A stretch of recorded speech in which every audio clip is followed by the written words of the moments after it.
आज गाँ पिला गाँ रे नहांती ସେଇଟା ଅସୁବିଧା ନାହିଁ ହେଲେ ଗାଁକୁ ଆସୁ ବି ନାହାନ୍ତି ସେଇଠି ଅସୁବିଧାଟା ଘଟେ 60 ସେକେଣ୍ଡ ତୁମର ଧୈର୍ଯ୍ୟ ଅଛି କି ମୁଁ ଗୋଟେ ଓଡ଼ିଶାର ବଡ଼ ସମସ୍ୟା କହିବି ଶୁଣ ବାବୁ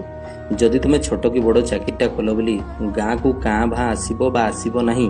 ତାହେଲେ ଶେଷରେ ତୁମେ ଦୋଷୀ ହିଁ ମରିବ କେମିତି ଏଇ ଗାଁରେ ତୁମେ ବଡ଼ ହେଲ ଏଇ ଗାଁର ମାଟି ପାଣି ପବନରେ ତୁମ ଶରୀର ଓ ମସ୍ତିଷ୍କ ବଢିଲା ନା କ'ଣ ବିଗ ବଜାରରୁ ସପିଂ କରି ତୁମ ବାପା ତୁମକୁ ଆଣିଥିଲେ କି ତେବେ ସେଇ ଶରୀର ଓ ମସ୍ତିଷ୍କ ଏବେ ତମ ଗାଁ ପାଇଁ ଲାଗିବ ନାହିଁ କ'ଣ ପାଇଁ ତୁମେ ସେଇ ଗାଁରେ କେତେ ମଳତ୍ୟାଗ କରିଛ କେତେ ପରିବେଶ ବ୍ୟବହାର କରିଛ ନଷ୍ଟ ବି କରିଛ ପରିବେଶ ତାର ଋଣ ସୁଝିବ କିଏ ତେଣୁ ବାବୁ ଗାଁର କମିଟିରେ ସାମିଲ ହୁଅ ଗାଁ ପୂଜାରେ ଟିକେ ପଇସା ଦିଅ ଓ ଯୋଗ ଦିଅ ଆଉ ଶେଷରେ ଘୋଡ଼ା ଗାଡ଼ି ଘର ଯାହା ବି ସାମର୍ଥ୍ୟ ଅଛି ଗାଁରେ କର କାହିଁକି ନା ତୁମଠାରୁ ଇନ୍ସପାୟାର ହେଇ ନବ ଯୁବପିଢ଼ି ଉନ୍ନତମୁଖର ହୋଇ ଉଠିବେ ନହେଲେ ସେମାନେ ସେଇ ଲୁଙ୍ଗି ପିନ୍ଧି ଆମ୍ବ ତୋଟାରେ ତାସ ଖେଳିବେ ଆଉ ସନ୍ଧ୍ୟାରେ